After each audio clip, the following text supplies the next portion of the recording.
Being under the radar is nothing new for FIU punter Stone Wilson. He hails from tiny Nokomis, Florida, which boasts a population of 3,400 people. Wilson was a two-star recruit out of IMG Academy in Bradenton, Florida, before making his way to Miami. In his time at FIU, he managed to etch his name in the Panther record books. The 5'10", 185-pound specialist is among the Panthers' all-time leaders in punting yards and set the program mark for punting yards, 423, this season against the Miami Hurricanes. Now, entering April's NFL draft, Wilson is one of the top punting prospects in the nation. He sat down with us to talk about being more than just a punter, his personality away from the field, and what drives him to make it to the next level.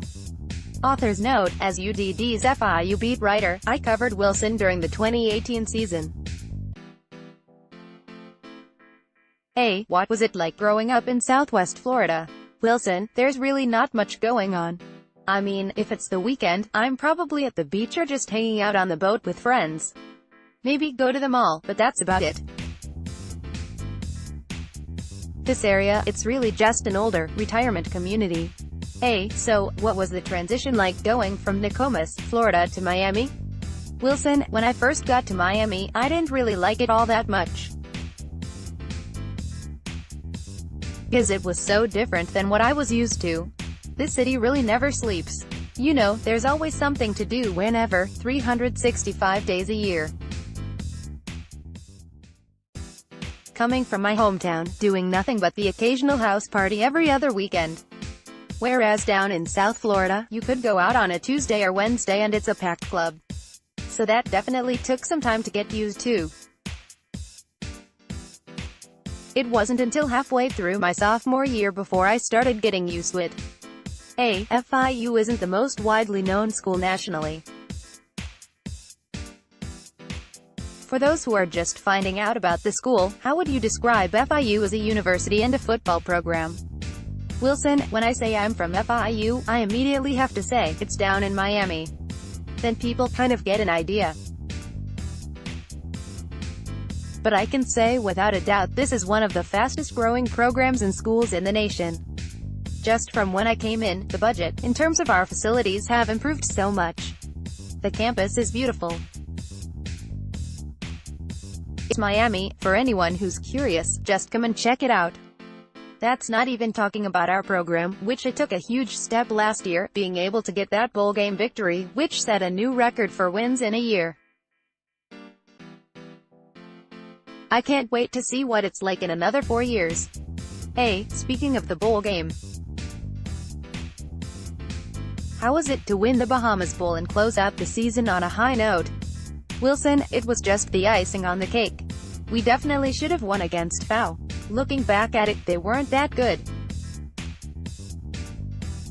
I don't mean that in a disrespectful way, but they weren't the team from the year before. Marshall: the next day when we went over all the film, we were just like, how did we let that get away?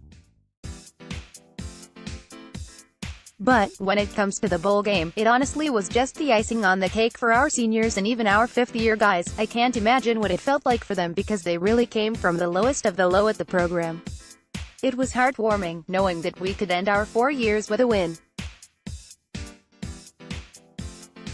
Speaking of the Marshall game, how frustrating was it to have your first career blocked punt in your final home game as a Panther? Wilson: it's crazy. In pre-game meal, our running backs, Shondarius Phillips and I were talking, and I said to him that I've never had one blocked in my life. First thing he said was, "Oh, you're better, knock on wood," and I'm telling him that I don't believe in that stuff. Then, it happens. I was baffled. I couldn't believe it because we just talked about it. In pressure situations, I've always performed well. Backed up in my own end zone, needing to flip the field, I've never had an issue in those spots. Worst thing about it, it felt like a perfect hit. But then you hear that second sound and then I turn around and the Marshall player was recovering the ball in the end zone. You're one of the more athletic specialists in the nation. You have a passing TD on your resume, but you had a fourth down conversion this year that was impressive. How was that? Wilson, that play was wild. For some reason my snapper, Tommy Zosas, could not hear me at all. I'm looking at the clock, it's running down, it's getting like 3, 2, and I'm like screaming out the cadence and he still doesn't snap it. And I look up at the clock, it's actually at 0 and I'm still looking at a clock and then he snaps it. Once I had the ball, I knew there was no way I'd be able to get it down, because my man Jose Borregales was already coming at me. You know, obviously we've run through like a fire call before, in practice. Everything worked out perfect there. But now I've got the ball and Jose throws a block on an all-conference linebacker, Josiah Tauaifa, which was huge, because I probably would have gotten smacked. Then, I just hit the sideline as fast as I could and the next thing I know, I got nailed by 3 guys out of bounds. Jose jumps in trying to defend me. I didn't even realize I picked up the first down until I got back to the sidelines and everyone is hyping me up. I was more ticked off than anything that they hit me late, but it is what it is. Hey, you have a strong leg as a punter, but Sean Young handled the kickoffs the past 2 years. Can you handle kickoff duties in the NFL? Wilson, definitely. I've been training for that ever since the season ended. Like you know, I haven't hit any in a game since my freshman year, but I would hit a few kickoffs like here and there, just messing around, when I didn't have much else to do. So you know, just a little slight work and we'll get it all back. No problem. Hey, who's an NFL player who you model your game after? Wilson, I got the opportunity to train with Pat O'Donnell at IMG today. I really respect the way he carries himself and perfects his craft. 2 other guys who I like are Pat McAfee and Thomas Morstead. Because with Morstead, he's super focused all the time and McAfee is known for having a big personality and he likes to have fun. I get that, because I like to have fun as well. So definitely a hybrid of those 2 guys.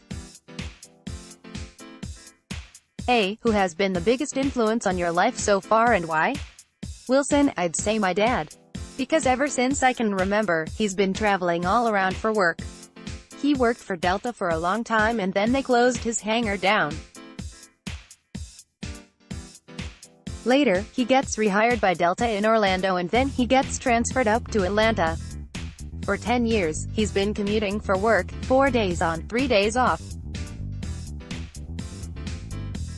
So, the reason I idolize him is because he's very unselfish. He does what he needs to do to support his family and take care of us. Hey, what do you like to do get away from football? Wilson, well, since I live on the water, I'm typically on the boat. I'll call up a couple of friends and we'll go cruise to the sandbar, ride to the beach or the island, stuff like that. If I'm just hanging out in my room, I'm playing some Rocket League or some Apex. And I'll go to the beach and movies, just regular chill stuff. Hey, what do you listen to before a game? Wilson, Rich the Kid. Famous X, Migos, Playboy Carti.